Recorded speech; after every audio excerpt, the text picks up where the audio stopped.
Buenas tardes, jóvenes de 11º grado. Dios les bendiga, les guarde y les proteja siempre. Acaban de recibir ustedes la guía de estudio número 4.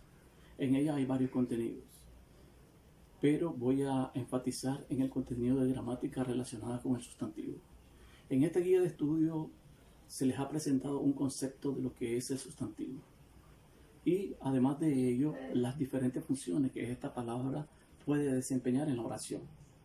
Como hemos dicho, desempeña varias funciones. Significa que es una palabra polifuncional.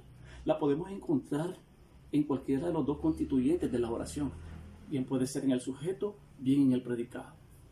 ¿Cuántas funciones tienen ustedes en la guía? Vamos a ver solamente 4. Primero, cuando funciona como núcleo del sujeto. ¿Dónde se va a encontrar el sustantivo? Justamente en esta parte de la oración, en el sujeto. ¿Cuál va a ser la función de este sustantivo? Va a ser la de núcleo de ese sujeto. Veamos algunos ejemplos. Primero, esos obreros trabajan eficientemente. Tenemos señalada la forma verbal conjugada en esta oración. ¿Cuál es el sujeto? Esos obreros. ¿Cuál es el predicado? Trabajan eficientemente. ¿Cuál es el sustantivo en este sujeto? Esos obreros. Está señalado que es obrero. Por lo tanto, el sustantivo obrero funcionará como núcleo del sujeto. ¿Qué podría ocurrir? Que en este sujeto encontremos dos sustantivos. En el segundo ejemplo, mi padre Nicolás lee el periódico. Vemos que hay dos sustantivos, la palabra padre y la palabra Nicolás. El primero va a funcionar como núcleo del sujeto. El segundo no tendrá esa función, más bien será un elemento que se subordinará a ese núcleo. Aunque sean dos sustantivos, el primero va a funcionar como núcleo. Otra situación que puede ocurrir dentro del sujeto es que encontremos dos sustantivos, pero nada más que separados por un elemento o nexo. En la oración Urtecho y Cabrales son vanguardistas. Tenemos el sustantivo Urtecho y el sustantivo Cabrales. Entonces, el primero funcionará como núcleo y el segundo también. No ocurre como en el segundo caso, donde no hay ninguna separación o nexo entre los dos sustantivos.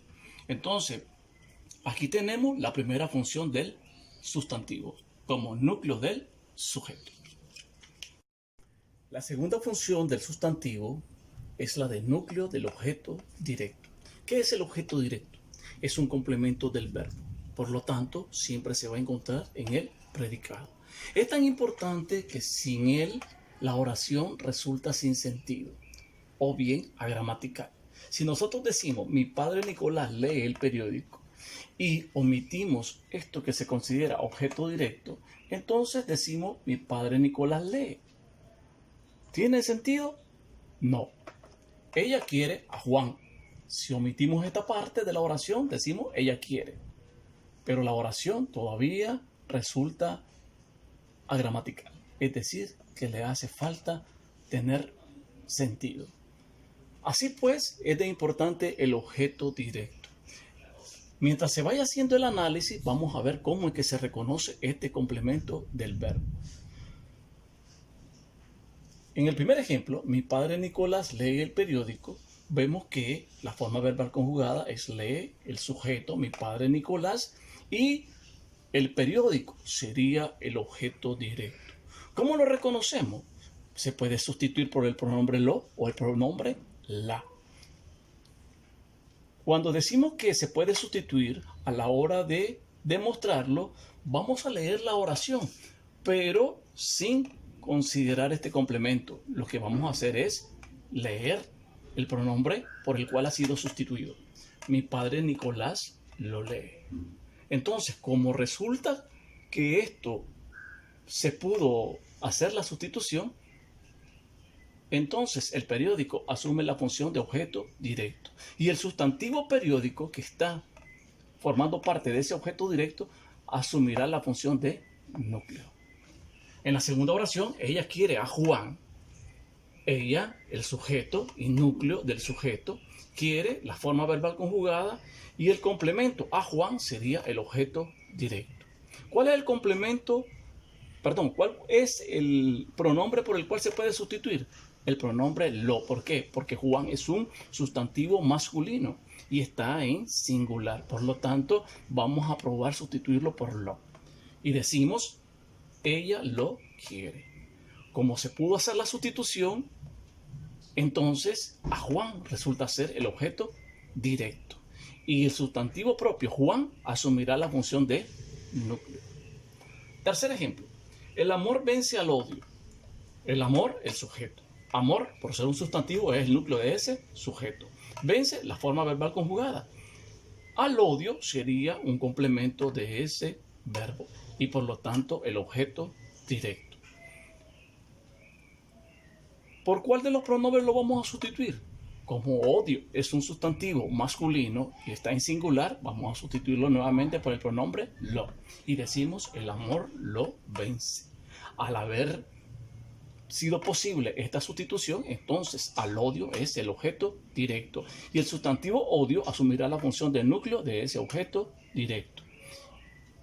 En conclusión, podemos ver que el objeto directo lo vamos a encontrar siempre en el predicado. Y es tan importante que le da sentido a la oración.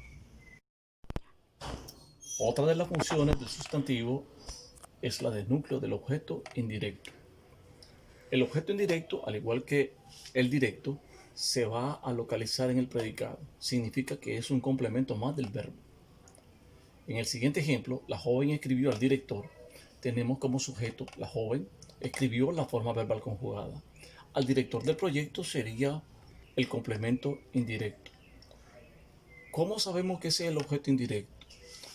Vamos, al igual que con el objeto directo, a utilizar un pronombre para hacer una sustitución que nos permita determinar si es objeto directo o bien objeto indirecto.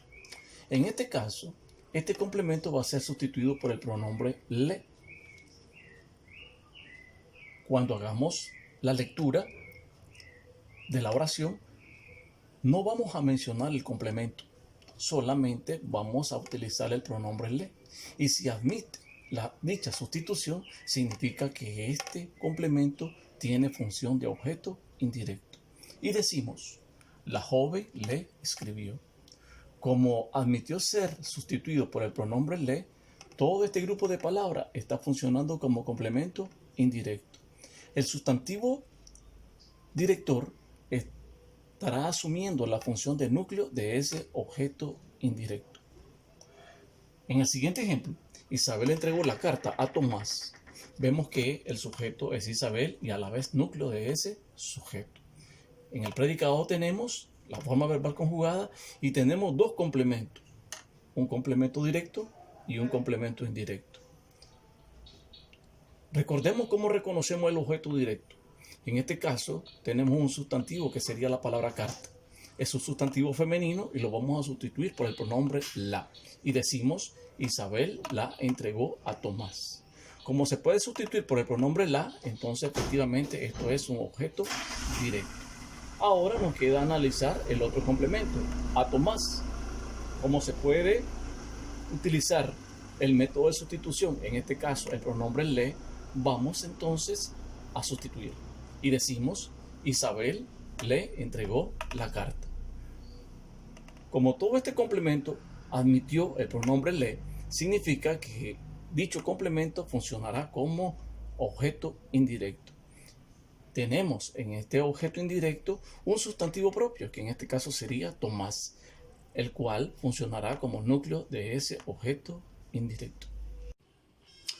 Para finalizar, veamos ahora otra de las funciones que puede desempeñar el sustantivo. Lo puede hacer como núcleo del complemento circunstancial. El complemento circunstancial, al igual que el complemento directo e indirecto, lo vamos a encontrar localizado en el predicado. Los de uso más común son aquellos que pueden indicar el momento en que realiza la acción, es decir, un circunstancial de tiempo.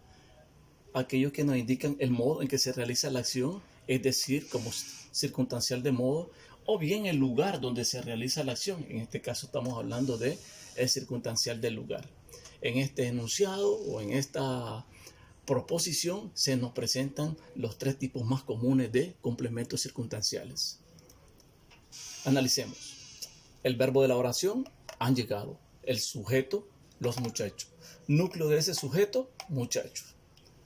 En el predicado, como les decía, están los 3 tipos de complementos circunstanciales más comunes.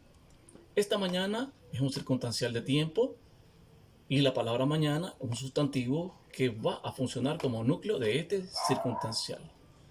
De buen humor sería un circunstancial de modo. El sustantivo humor funcionará como núcleo de dicho circunstancial. El tercer y último complemento sería al colegio. Es un circunstancial de lugar y la palabra colegio, siendo un sustantivo, asumirá la función de núcleo de ese circunstancial. He aquí entonces las diferentes funciones que puede asumir el sustantivo como palabra polifuncional. Espero que esta explicación sea de beneficio de ustedes. Si tienen alguna duda con respecto a la realización de la clase práctica que van a realizar con respecto a este tema, sería conveniente que lo comuniquen a través de Sibai.